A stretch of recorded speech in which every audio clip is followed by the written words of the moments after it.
It's Make the Road New York versus McClellan. You remember that one? I do. Yeah. Here's the way I read it. Congress, we, in a rare moment of consensus, gave DHS the sole and unreviewable, those are not my words, they're in the statute, the sole and unreviewable right to determine when illegal immigrants should be removed on an expedited basis. The Department of Health of Homeland Security, taking this statute, decided to use its sole and unreviewable authority or discretion to state that we're going to have expedited removal of all illegal immigrants who've been in the U.S. less than 2 years. And you said no. And not only that, but you issued a universal injunction. And I don't understand why. You talked about judicial activism, and I don't see how clearer Congress could have been. Now, the D.C. Circuit reversed you, but I want to hear your reasons for issuing that nationwide injunction. Judge, I want to continue where we left off yesterday and try to get, if I can, get to the essence of this tension between judicial power and judicial restraint. You have testified, and stop me if I get this wrong, that judges should stay in their lane. And I think it's fair to say that one of your definitions of staying in your lane is that judges don't make policy. Am I right so far? Yes, that is correct, Senator. Then how do you explain or help me understand the following? We have a judicially created doctrine with no textual basis either in the Constitution or a statute called substantive due process. And through substantive due process, our federal courts, let's just narrow it down, the United States Supreme Court has given itself the authority to read into the Constitution unenumerated, unmentioned rights. Not read the Constitution and say, well, there it is, freedom of speech. But these are unmentioned, unenumerated. Isn't that making policy? Senator, the Supreme Court interprets provisions of the Constitution, and there are provisions of the Constitution that require interpretation because they don't just on the text in every circumstance answer the question before the court. So due process, what does that mean? And the Supreme Court has, the words due process do appear in the text of the Constitution, and the question is what is covered by that provision. The Supreme Court, sorry. I was just going to say, but when they do it, aren't they making policy? Well, Senator, the role of the judiciary is to interpret the law. To the extent that somebody argues to the court that there's been a violation of the due process clause of the Constitution, it is within the role of the court to determine what that means, whether the person is correct that what happened with respect to their case violated the due process clause. And so there's an interpretive function that is a part of the judicial function. Here, let me see if I can put a finer point on this. It's not the right so much. It's how the right is created. That's why I asked you yesterday whether you think that these unenumerated, unmentioned rights ought to be decided by the people through their elected representatives versus the federal judiciary. Let's take two rights that I talked about yesterday, the right to assisted suicide, the right of a transgender woman to participate in women's sports. I can see how, I'm not predicting that it will, but I could see how the court, either through the Due Process Clause or the Ninth Amendment, could find those rights in the Constitution. As we talked about yesterday, the Supreme Court looks to me like they've adopted the policy of there is no test for a fundamental right. There are several tests. And in Obergefell, Justice Kennedy cited with approval Justice Harlan's dissent in Poe v. Ullman, which says there's no test. We go case by case. And but I know there are tests, like I'll get the language here somewhere. I've got it. I don't want to look it up, but implicit in the concept of ordered liberty, and you've talked about that. Here's a new one that Justice Kennedy talked about in Obergefell. He said, inherent in the concept of individual autonomy.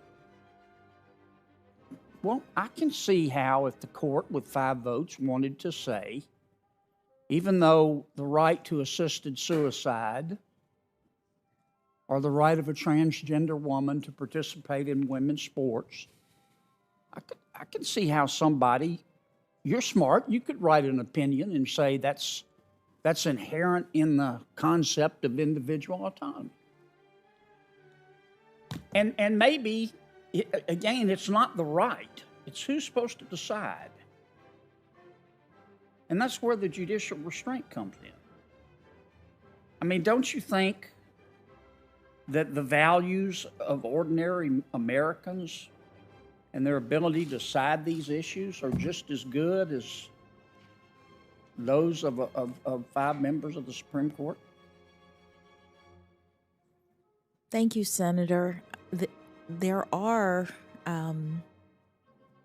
policy determinations that are made by vote, and absolutely in the democratic process, people get to decide things. The question and the difficulty is when you have a constitutional scheme of government and you have a constitution that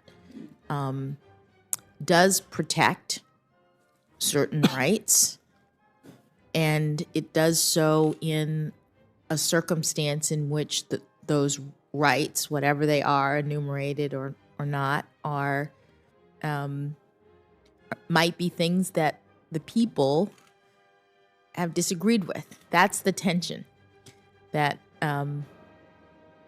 although we have democracy, as we do, and people vote and should absolutely, we also have a constitution that protects certain rights against the sort of majority will about those things. But the rub, of course, is, I agree with everything you said, but the rub is these are unenumerated rights. Yes. They're read into the Constitution. Yes. And what troubles me, I'm not saying I disagree with all the rights that the Supreme Court has created, but I don't think we talk honestly enough about how those rights should be adjudicated. For example, I'm not asking you to comment on this. I think you already have. But when President Biden announced your appointment, or at least shortly before, he talked about, I want a judge that's going to read new rights into the Constitution through the Ninth Amendment. And I'm sure some Americans are saying that's a good thing, but you got a lot of Americans going, hey, wait a minute. Supreme Court isn't elected. A couple years ago, Chief of Staff Ron Klain wrote an opinion piece, and he said he hopes, and I'm going to quote,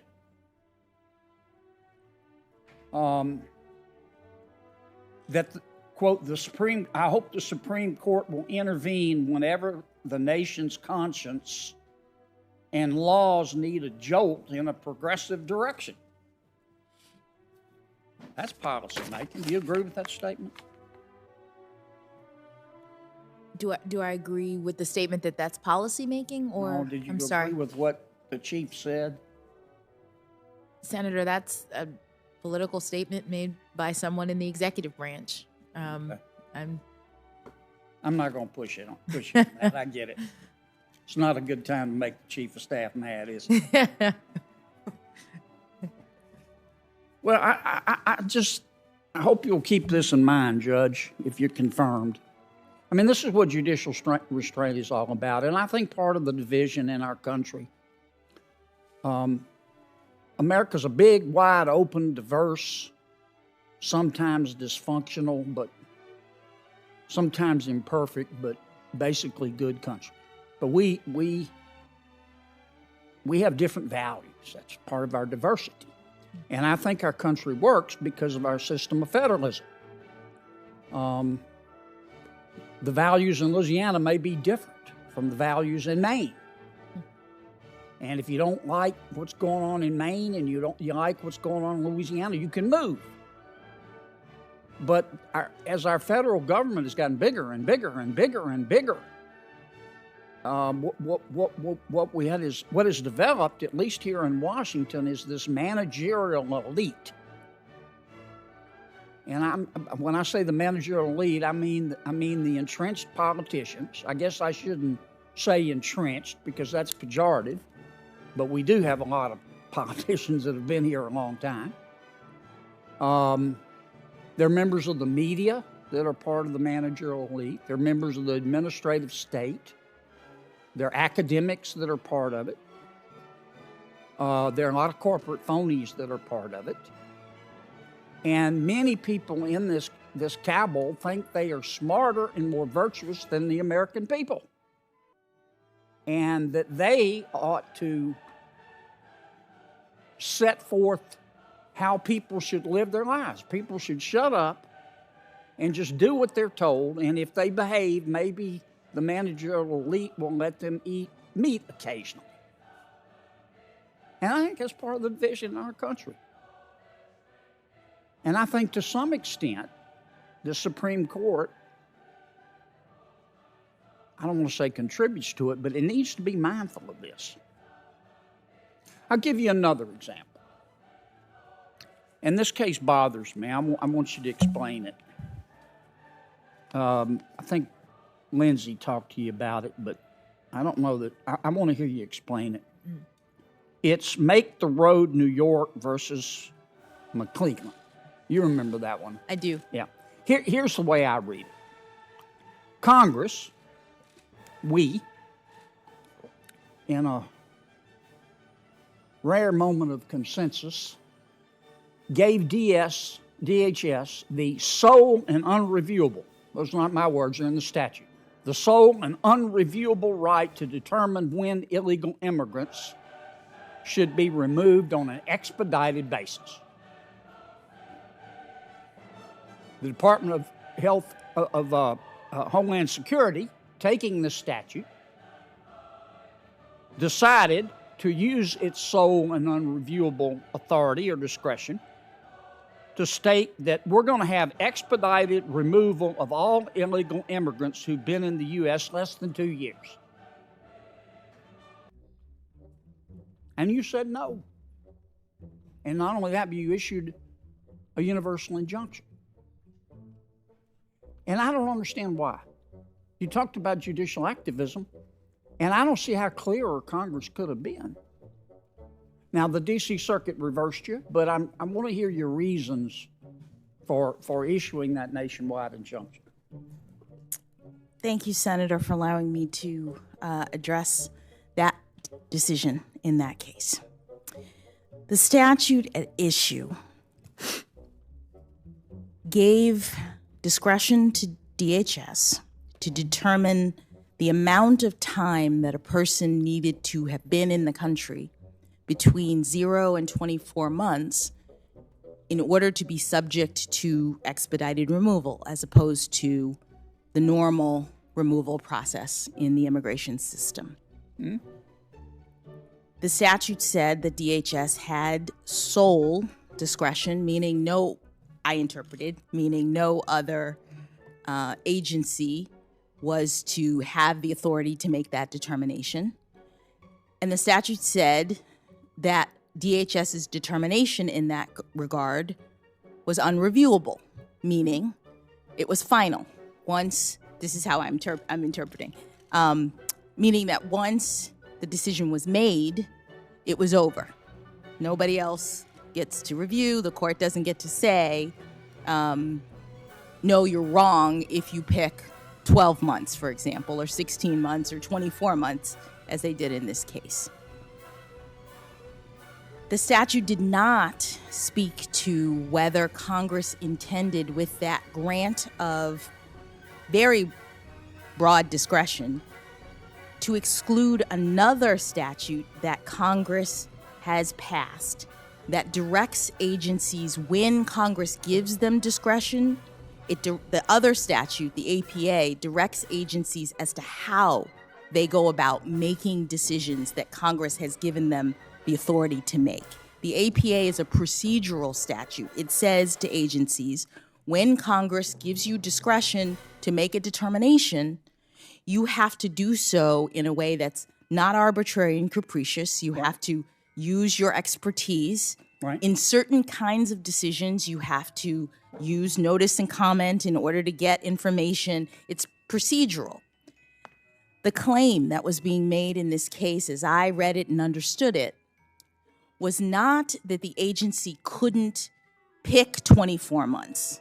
Because obviously, Congress had said in the statute, you can pick between 0 and 24 months. The claim that was being made is that the agency picked 24 months arbitrarily, in violation of Congress's direction about how you go about exercise. The APA was violated? Yes, the claim was an APA violation. So no one was saying that the statute was violated in the sense that the agency did something that it couldn't have done per the statute, picking 24 months. They said the APA was violated because, this is the claim that they were making, Sure.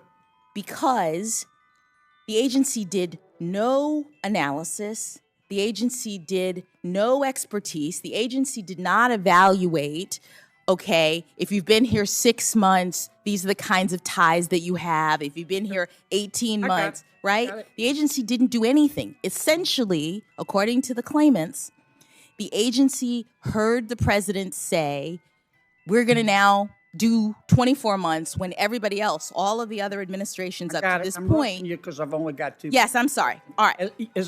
What I hear you saying is, tell me if I'm wrong. Yes. They didn't follow the APA, in your opinion, which you have to do even though Congress passed the statute? No, because two things. One is the APA under DC, longstanding DC Circuit case law is presumptively applicable to every situation in which an agency is exercising its discretion. So that's the first thing. It's always there as a background rule. So the DC Circuit has said Congress has to be pretty clear when it decides to exclude the APA, when it's saying, I'm giving you discretion, but you can do this arbitrarily, you can do it however you want. And in other places in the immigration statute that sets up expedited removal, Congress says, we are excluding the APA.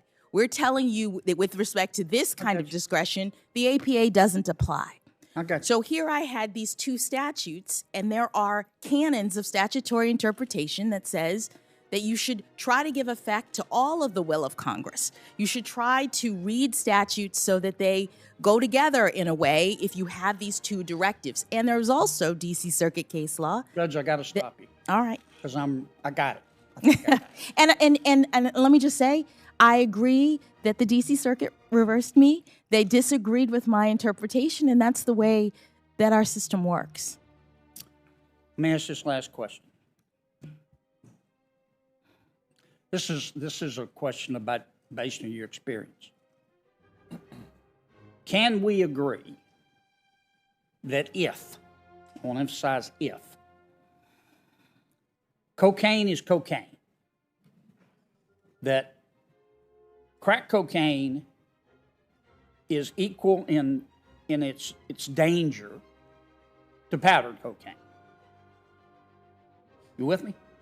I think so. One is not more dangerous than the other. If that's true, then the sentencing rules ought to be the same. Okay? It's a policy matter for Congress. You could make them differently if you Right. wanted to. This is what I want to ask you. Yeah. Based on your experience, you've been Yeah. on the bench a decade. Yes.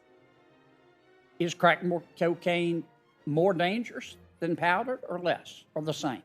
Senator, that's a policy determination. That's what policymakers do. They look at the evidence related to these things and they decide what's more dangerous. But what have you seen? What should I have seen evidence through the Sentencing Commission that the two compositions are chemically similar, so similar as to be indistinguishable. And the commission, for very many years, as a policymaking body, indicated its view that they should be equivalent and lobbied Congress concerning that. And Congress made a determination about, in the policy realm, making it 18-1 instead of 100-1, which is what it had previously been.